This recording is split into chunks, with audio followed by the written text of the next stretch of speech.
लड़की अभी इंसान तस्कर को कार का दरवाजा खोलने ही वाली थी कि तभी उसका भाई झट से उसे रोक लेता है, क्योंकि सामने खड़ी वो औरत उनकी मां के कपड़े पहनी हुई थी। दोनों भाई बहन को देर तक चुप देखकर ऊपर से सब समझ चुकी चुई हुआ ने अपना भेद खोल दिया। वो अचानक अपना भेस उतार देती है और जोर लगाकर कार का दरवाजा खोलने लगती है। इतना बड़ा शोर सुनकर दोनों घबरा जाते हैं। उन्हें उम्मीद थी कि उनकी मां जल्दी ही आकर उन्हें बचाएगी, पर उन्हें यह नहीं पता था कि उनकी मां तो पहले ही मर चुकी है। जब जान का खतरा सिर पर खड़ा था, चुई हुआ अचानक रुक गई, क्योंकि उसे अपनी जेब में कार की चाबी मिल गई थी। जैसे ही उसने कार खोली, वो दोनों को पकड़ने के लिए तेजी से आगे बढ़ी, लेकिन भाई ने तुरंत पैर से उसे लात मारकर दूर फेंक दिया और कार के दूसरी ओर से दरवाजा खोलकर बिजली की रफ्तार से घर की ओर भागने लगा। पर चुई हुआ भी हार मानने वालों में नहीं थी। वो लगातार पीछे पीछे दौड़ती रही। जैसे ही वो भाई के पास पहुंचने वाली थी, भाई ने बहन को खींचकर लिफ्ट में घुसा लिया और ठीक उसी समय लिफ्ट का दरवाजा बंद हो गया।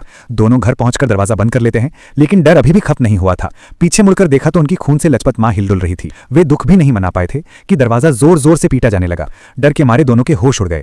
तभी सही समय पर उनका पिता घर पहुंचता है, पर अगले ही पल ऐसा हुआ जिसकी किसी को उम्मीद नहीं थी। चुई हुआ ने पीछे से अचानक हमला कर दिया। उसने बेसबॉल बैट उठाकर कियांग पर वार किया। चुई हुआ की ताकत बहुत ज्यादा थी। वो छलांग लगाकर कियांग की पीठ पर चढ़ गई और उसके गले को कसकर पकड़ लिया। कियांग की जद्दोजहद में कांच टूट जाता है, जिससे चुई हुआ को गंभीर चोट लगती है। होश में आते ही कियांग ने डंडा उठाया और हवेली में चुई हुआ को ढूंढने लगा, ताकि इस बार उसे पूरी तरह खत्म कर सके। लेकिन कितनी ही खोज की वो नहीं मिली। तभी उसने बिस्तर के नीचे कुछ हिलता देखा। वो झुककर देखने लगा, पर अचानक चुई हुआ उसके पीछे खड़ी मिलती है। वो कियांग के बाल पकड़कर पूरी ताकत से उसे बेहोश कर देती है और खुद बिस्तर के नीचे से बाहर निकल आती है। वो फिर से बेसबॉल बैट उठाती है और वार करने ही वाली होती है कि दरवाजे पर खड़ा बच्चा उसे देख लेता है। अब चुई हुआ पूरी तरह पागल हो चुकी थी। वो दोनों बच्चों को पकड़ने के लिए दौड़ पड़ी, पर ठीक उसी समय मरी हुई मां अचानक उठ खड़ी होती है और शराब की बोतल से चुई हुआ के सिर पर जोरदार वार करती है। इसके बाद मां शीशी फोन करने जाती है, पर तभी चुई हुआ फिर उठ खड़ी होती है और इस बार उसने सीधे उसे मार डाला। फिर वो बच्चों को ढूंढने लगी। उधर बेहोश कियांग भी होश में आता है और चुई हुआ की हालत देखकर उसे शांति से समझाने की कोशिश करता है कि वो रुक जाए, क्योंकि पुलिस बुला ली गई है। लेकिन चुई हुआ तो पूरी तरह हिंसक हो चुकी थी।